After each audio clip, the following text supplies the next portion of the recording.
Okay, since I started with a pet peeve tonight, I'm going to talk about another pet peeve. So, again, this one I saw on Reddit, and this one is something I'm seeing that's just,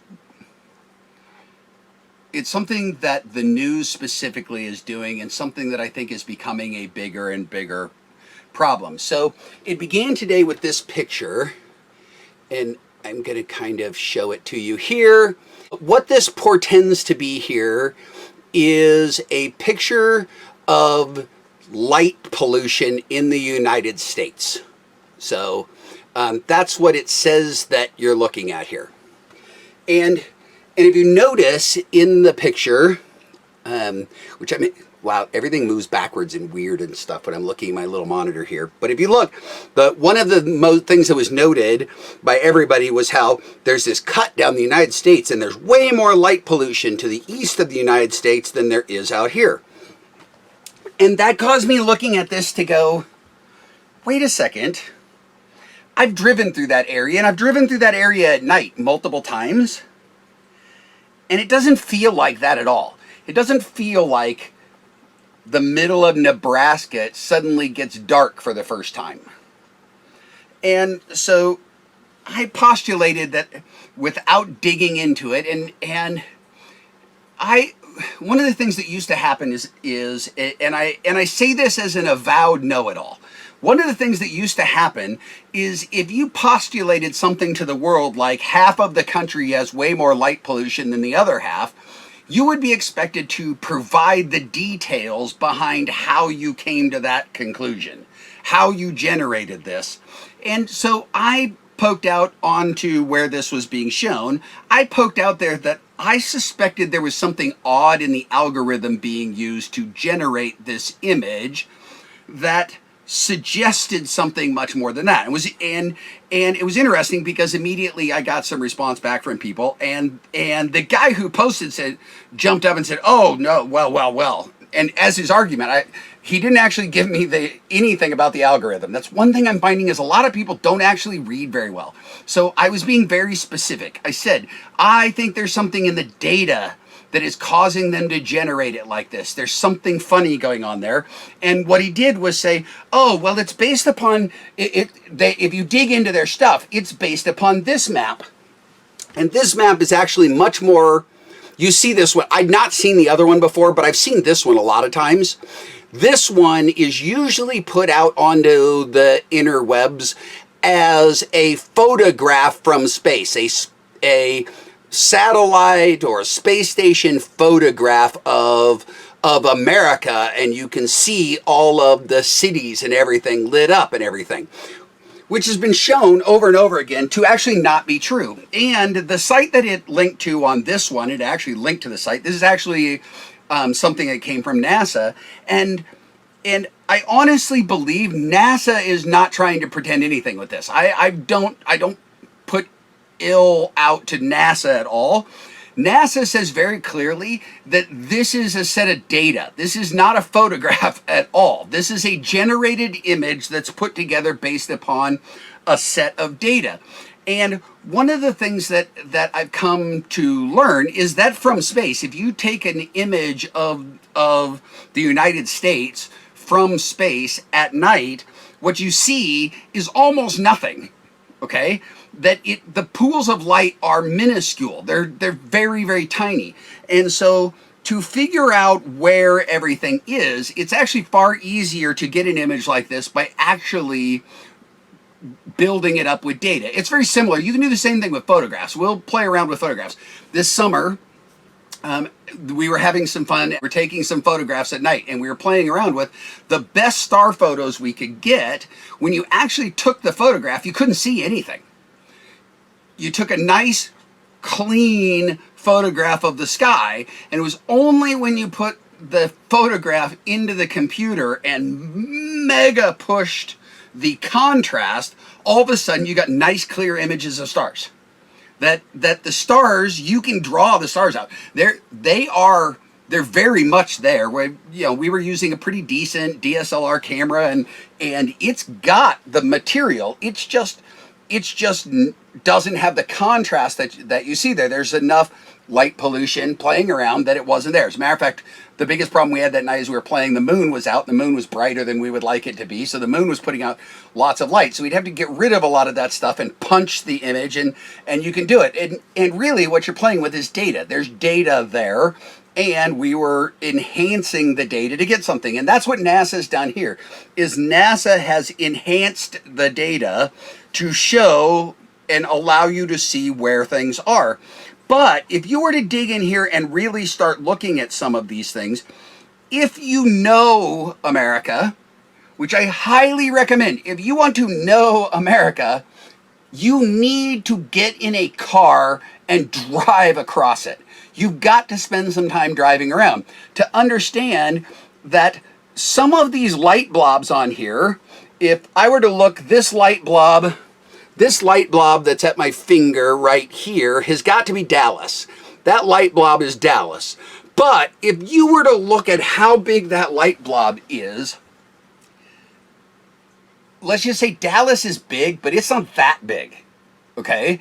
It's using the data to bring that light out, and it's causing that light to splash out over an area that is much, much larger than is actually represented here, okay? So what you're really actually seeing is a distribution of cities in one side of the country versus cities in the other side of the country. I suspect it even goes farther than that. I haven't dug into it that far, but I suspect the data was actually gathered in such a way that they have cleaner reference information for the east side of the country than they do the west side of the country. Okay? Because I can tell you, traveling across the country, once you get off the eastern seaboard and you get into Heartland America, which doesn't start in Nebraska, it starts way farther east of there, and you head out there, it doesn't change dramatically. It's cities at regular intervals all the way across the way. There are large cities and little tiny towns and all of those sorts of things. So what's the point? The point is what's happened here is you had good data generated by NASA for whatever reason they generated it, and it's been turned into something it was never intended to be, a discussion of light pollution in America. And if you were to look at this, you would think that Iowa has no sky that's dark at night. I'd ask you to visit Iowa. I have been outside at night in Iowa, in small town Iowa. I have family in a place called Little Rock, Iowa.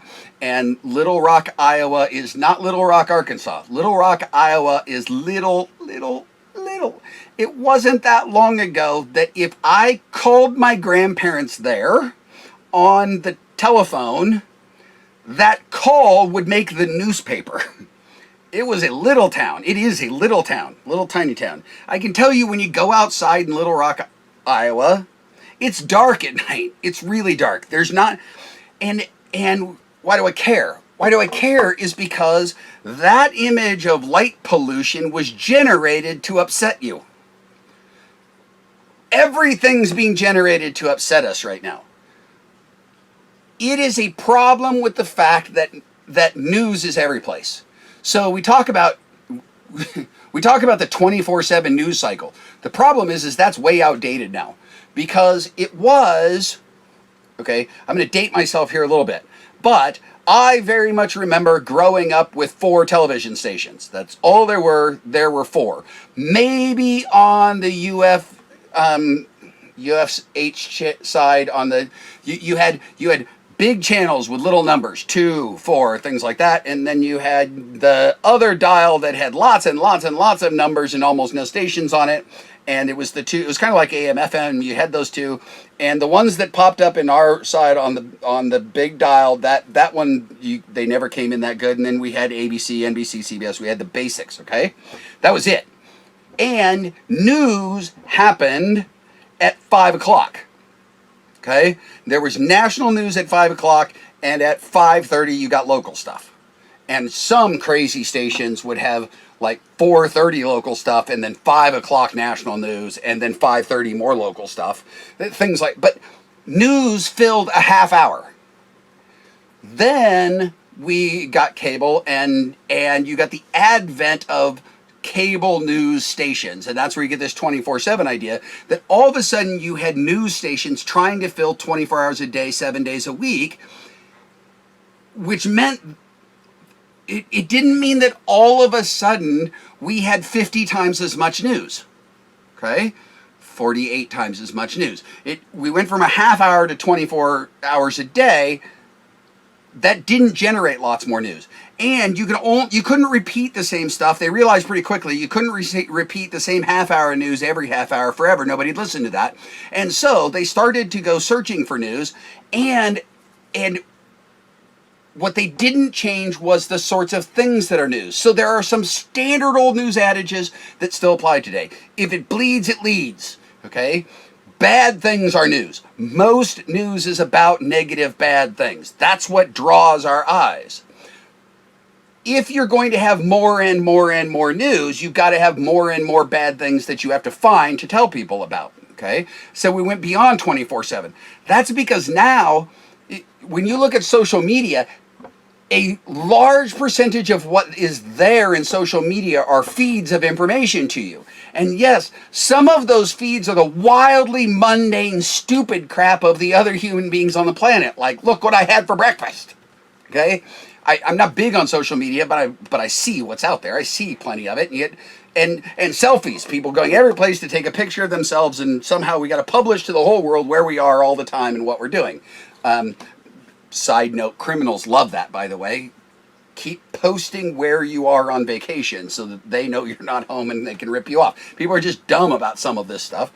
But a piece that feeds in every place are these news feeds, to the point where Google is now considered one of the biggest news organizations, if not the biggest news organization on the planet. And they're primarily an aggregator. They're not going out there and finding news. They're reaching out and finding everybody's news and packaging it for you and shoving it to you constantly. That it's part of these constant feeds. And to do it, they got to keep people ginned up about stuff. Okay?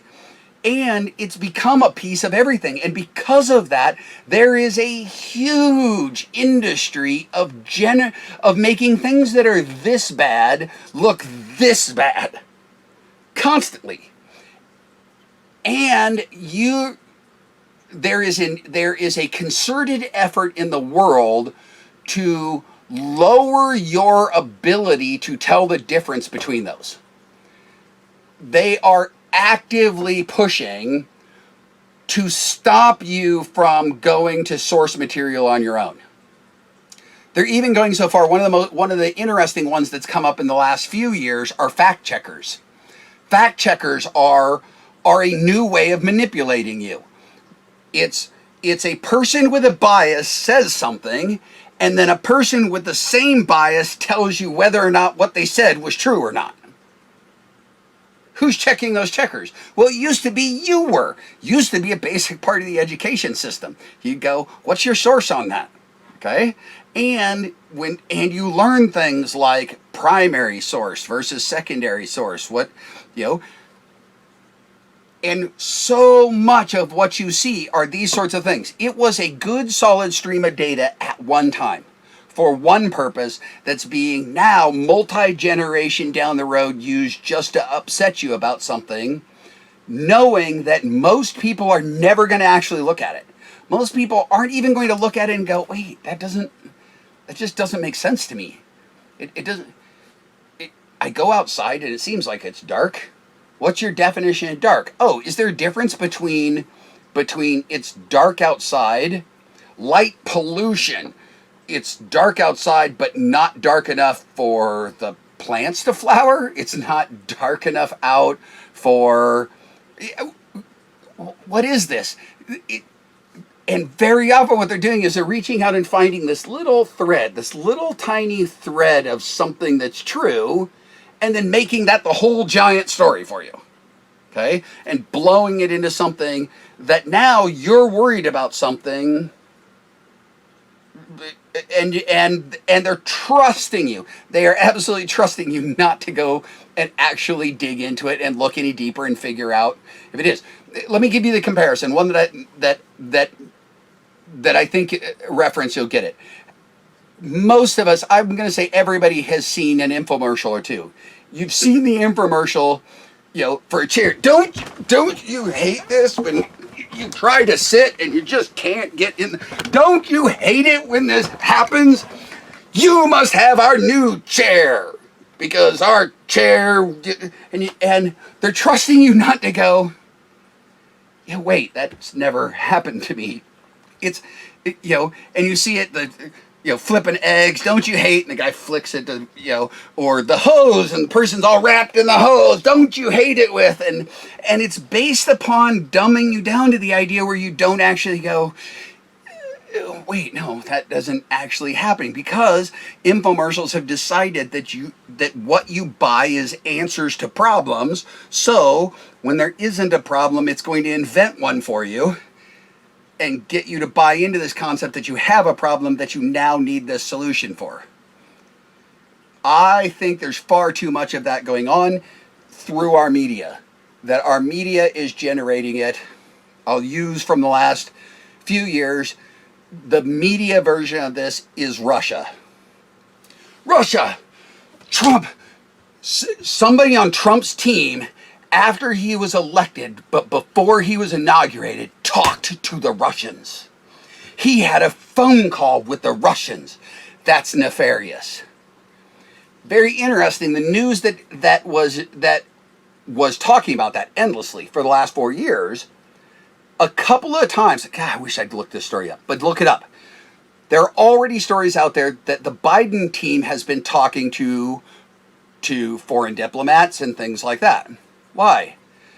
Well, because a month from now he's going to be the president of the United States. He doesn't want to be meeting all those people on that day. Of course they're going, hey, we're going to be the president here soon, so we should set a meeting. Which is all that was going on, by the way. Hey, let me introduce you to the guy, hey, Russian foreign agent, let me introduce you to the guy who's going to be the Russian ambassador. Yeah, no shit. That's the stuff that happened.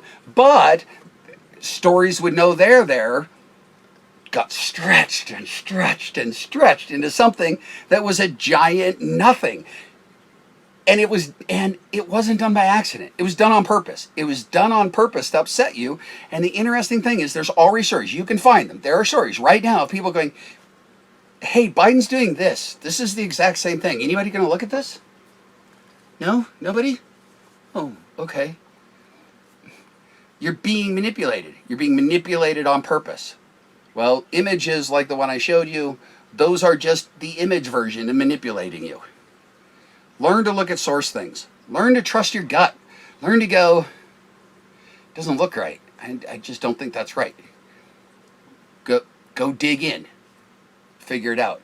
But if you see something on the news, especially something that you walk outside and your life isn't changing,